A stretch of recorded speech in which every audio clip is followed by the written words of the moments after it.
क्षुद्रं भयं कलिरिक्षा जराच निद्रारतिर्मन्यो अहमदं शुचौ देहे न जातस्य हिमेन सन्ति देहे न जातस्य हिमेन सन्ति स्थौल्यम काश्यम व्याधे आदयस्य क्षुद्रं भयं कलिरिक्षा जराचः। और रहुगण तू मेरे मोटापे को देख करके हंस रहा था तो सुन, स्थौल्यम माने मोटापा, काश्यम माने पतलापन, आदि और व्याधि, क्षुद्रं माने भूख और प्यास। मोटापा, पतलापन, आदि, व्याधि, भूख और प्यास, मान और अपमान, संयोग और वियोग, ये देहे न जातस्य, ये शरीर के धर्म हैं। हिमेन संति, इनसे मेरा कोई लेना देना नहीं है, अर्थात आत्मा का कोई लेना देना नहीं। तुम किसको दंड देने की बात कर रहे हो रघुगण? तुम किसको दंड देने की बात कर रहे हो? क्योंकि मैं शरीर नहीं हूं, मैं तो आत्मा हूं। मैं न तो मोटा हूं न पतला हूं, न मैं पैदा होता हूं न मैं मरता हूं। किसको दंड देने की बात कर रहे हैं? और सुनो, जो मैं हूं वही तू है, इसको ध्यान और रख। जो मैं हूं वही तू है। दिव्य वाणी बोल रहे हैं आज जड़ भरत जी महाराज, वेदांत की दिव्य वाणी कहने लगे, नित्य शुद्ध है तू निर्विकार, नित्य शुद्ध है तू निर्विकार, नित्य शुद्ध है तू निर्विकार, नित्य शुद्ध है तू निर्विकार। और रहुगण मैं तो शुद्ध आत्म स्वरूप परमात्मा आत्मा हूँ, विशुद्ध आत्मा हूँ। मैं शरीर नहीं हूँ, मैं आत्मा हूँ, और जो मैं हूँ वही तू है। सुन,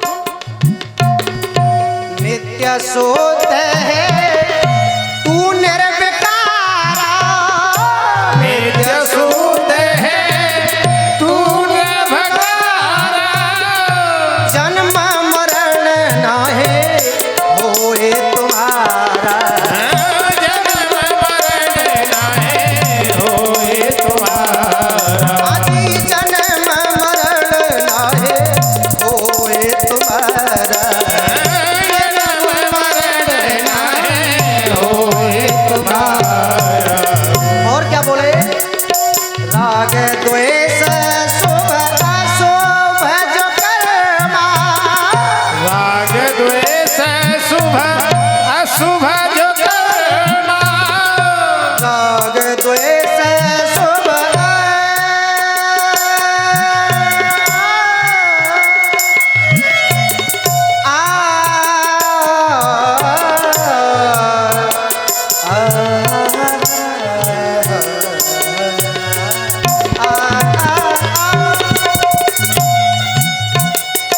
राग द्वेष शुभ अशुभ जो कर्मा, राग द्वेष शुभ अशुभ जो कर्मा, ये सब अंतःकरण के धर्मा, ये सब अंतःकरण के धर्मा, ये सब अंतःकरण के धर्मा, ये सब अंतःकरण के धर्मा।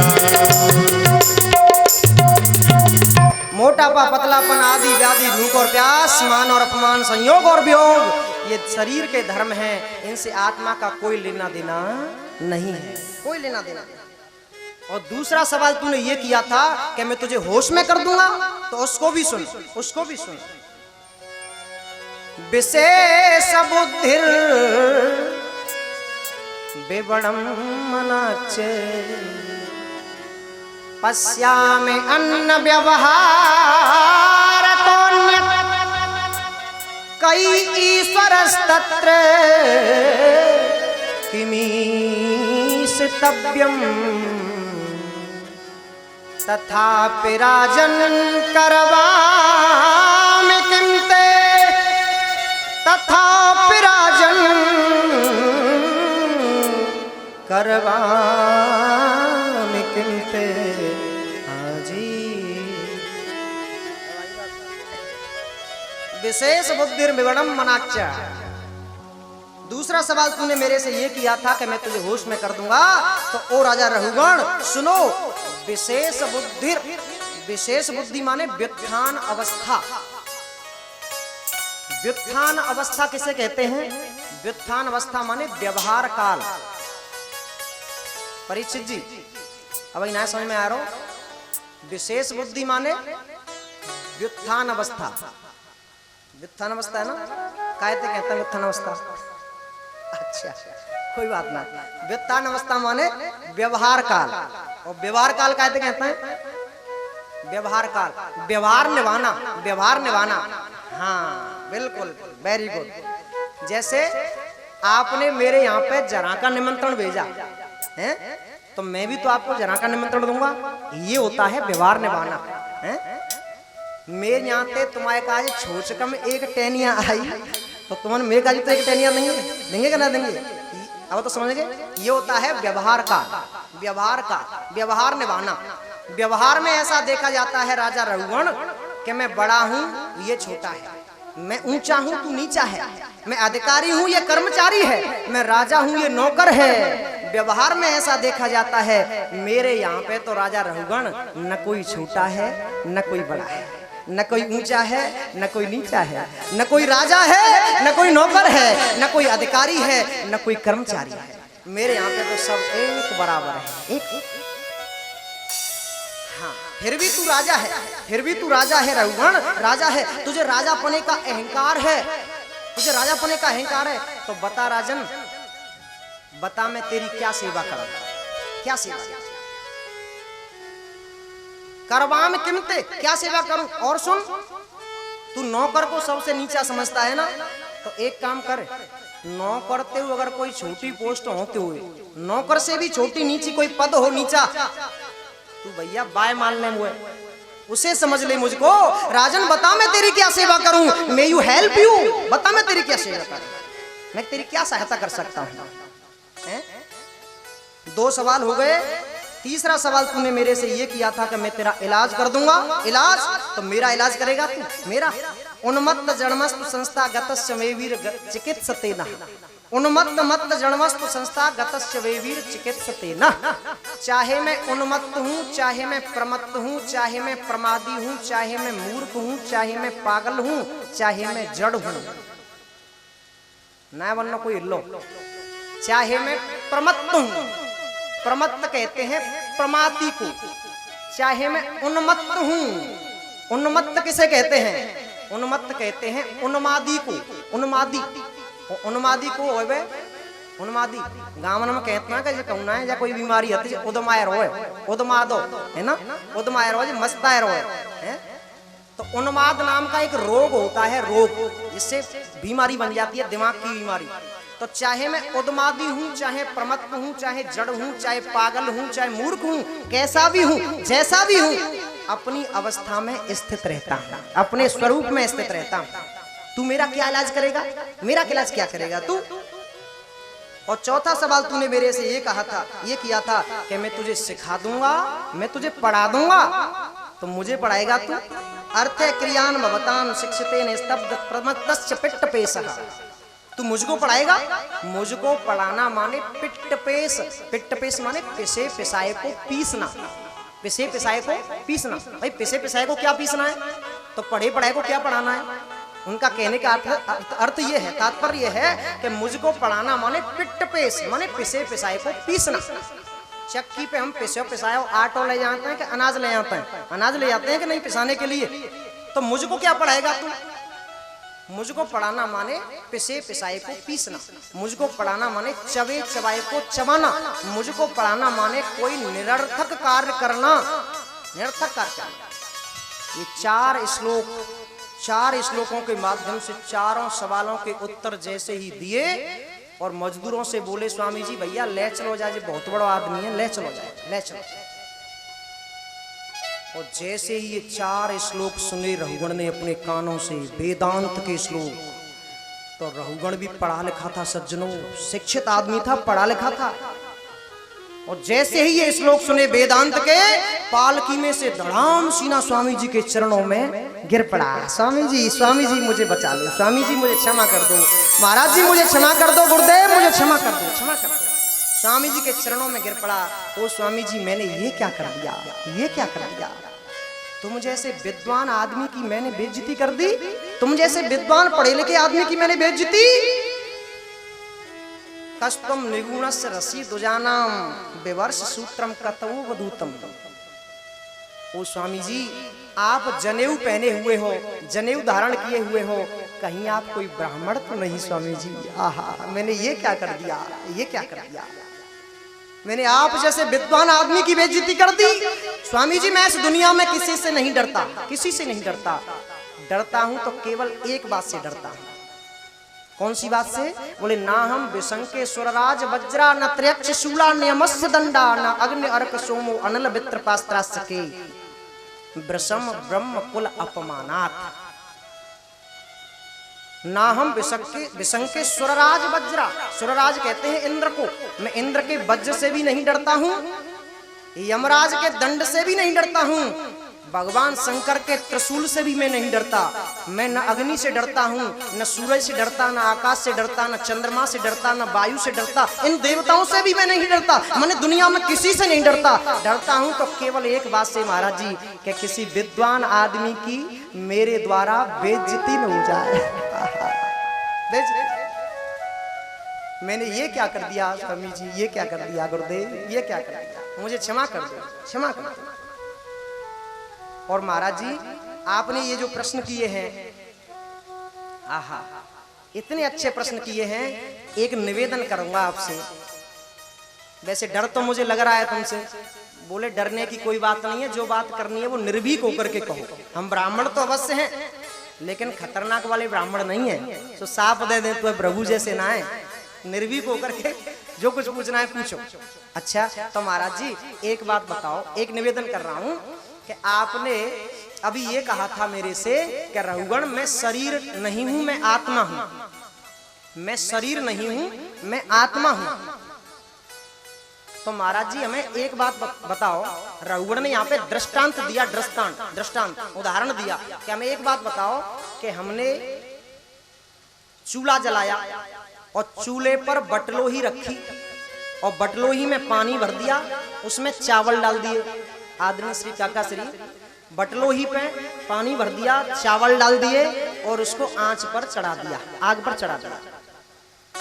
तो सबसे पहले चूल्हे की आग बटलोही को गर्म करेगी। बटलोही का जो ताप है वो पानी को गर्म करेगा और पानी की जो उष्णता है वो चावल को गर्म करके सिद्ध कर देगी और भात बना देगी।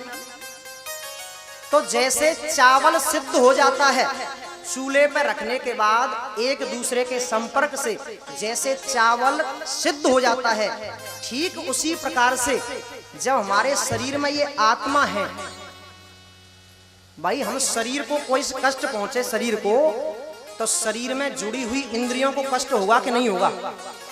भाई शरीर में ही तो स्थित है इंद्रियां, और जब इंद्रियों को कष्ट होगा तो इंद्रियों के मालिक मन को कष्ट होगा, और जब मन को कष्ट होगा तो फिर शरीर में स्थित आत्मा को भी कष्ट होगा।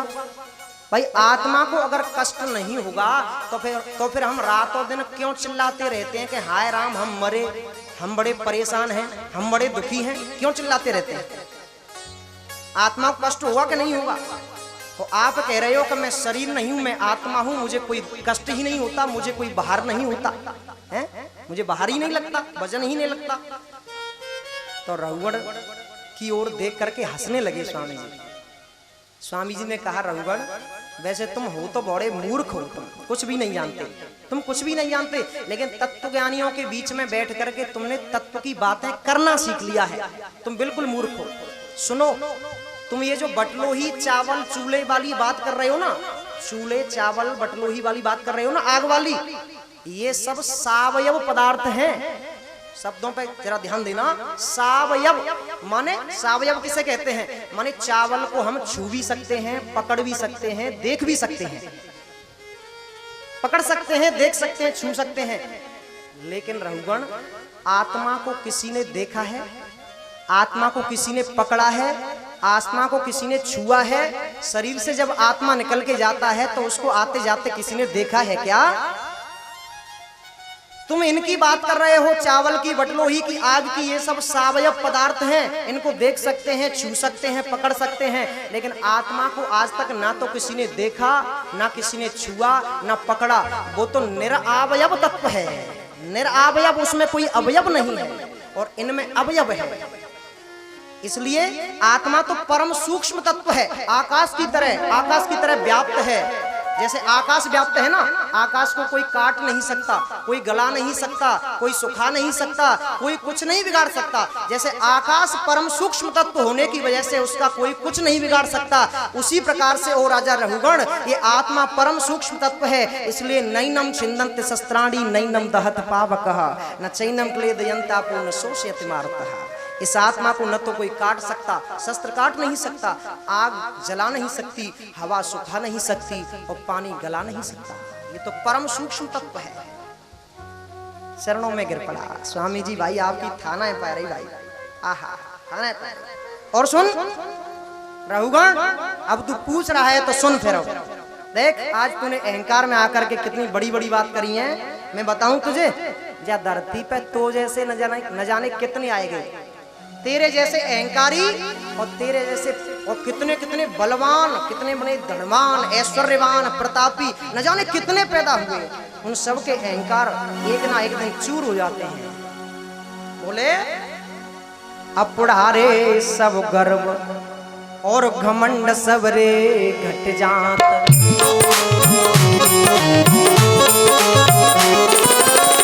ओ राजा रहुगा,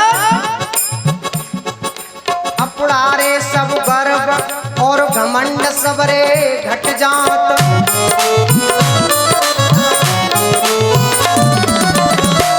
भैया बड़े बड़े मानिन के अरमान मिट जात।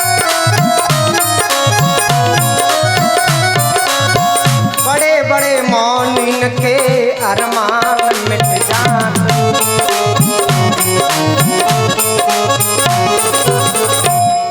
या दुनिया में न जाने कितने बड़े बड़े बलवान, पराक्रमी, प्रतापी पैदा हुए, लेकिन एक ना एक दिन उनके अरमान भी ठंडे हो जाते हैं। भैया तेरी तो क्या चले, क्या और घर कुनवा के नाती बेटऊ नाय निकट जात। घर कुनवा के नाती बेटऊ नाय, अरमान ठंडे पड़ जाते हैं। और अंतिम समय में तो घर के नाती बेटा जो है ना, वो एक कोने में डाल देता है कि बाबा नहीं डरे रहे हो, चुप हो। वो भी नहीं पूछते। बताऊं तुझे, ऐसे प्रमाण दूं। कल थे करोड़ी सेठ, आज बने मोहताज।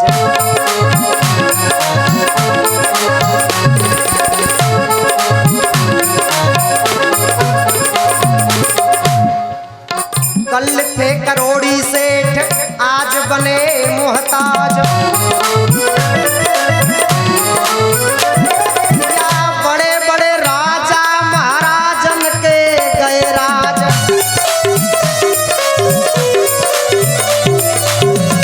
रहुगण बड़े बड़े राजा महाराजन के गए राज।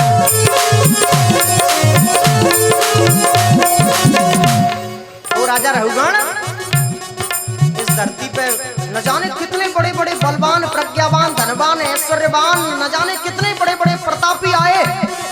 रावण जैसे इस धरती पर आए और वो भी चले गए। रावण कितना बड़ा बलवान था, कितना बड़ा विद्वान था, उसकी बराबर कोई विद्वान था, कोई बलवान था। रावण जब चलता था तो उसके चलने की वजह से ये धरती जो है डगमग डोलने लग जाती, कांपने लग जाती। रावण जब दहाड़ मार देता था तो स्त्रियों के गर्भपात हो जाते थे। इतना बड़ा बलवान, उसने काल को भी कंट्रोल में कर लिया। लेकिन जब अंतिम समय आया तो वो भी इस धरती से विदा हो गया, चला गया। आस पास योद्धा खड़े, जब अंतिम समय आता है ना तो कितने योद्धा खड़े कर लियो, कितनी यूपी पुलिस है, चाहे हरियाणा पुलिस है, चाहे छत्तीसगढ़ पुलिस है, कितने वो आदमी ले आइयो, लेकिन जब वो काल आएगा ना तो न तो काऊ सिक्योरिटी की चल रही, न काऊ हथियार की चल रही, न काऊ इंतजाम की चल रही। आस पास योद्धा खड़े ले कृपान और ढाल, आस पास योद्धा खड़े ले कृपान और ढाल, बीच महल पे ले गयो रे ऐसो परबल का, बीच महल से गयो रे ऐसो परबल काल, बीच महल से गयो रे ऐसो परबल काल। वो काल जब आता है तो ले जाता है, किसी की भी नहीं चलती। और एक और बात बताऊं तुझे, जिन घर नौबते बाजती, बेटा नहीं अदर ही ले जाकर, जिन घर नौबते बाजती, काऊ दिन बजे 3600 राग रे, जिन घर नौबते बाजती, बजत 3600 राग। अब कह दूं आज बेऊ घर खाली पड़े बैठन लागेगा, बेहू घर खाली पड़े बैठन लागेगा, बेऊ घर खाली पड़े बैठन लागेगा, बेहू घर खाली पड़े बैठन लागेगा। सच्चिदानंद भगवान की जय जय श्री राधे। तेरी तो कहा चले भैया रघुगण, इस धरती पर न जाने कितने बड़े बड़े महाप्रतापी आए, पैदा हुए, बलवान ऐश्वर्यवान, तो वो एक ना एक दिन सबको जाना पड़ता है भैया, सबको जाना पड़ता है। इस धरती से न जाने कितने बड़े बड़े विद्वान चले गए। सज्जनों, एक बार धृतराष्ट्र जी अपने महलों में जाग रहे थे, उन्हें नींद नहीं आ रही थी, रात्रि का समय था।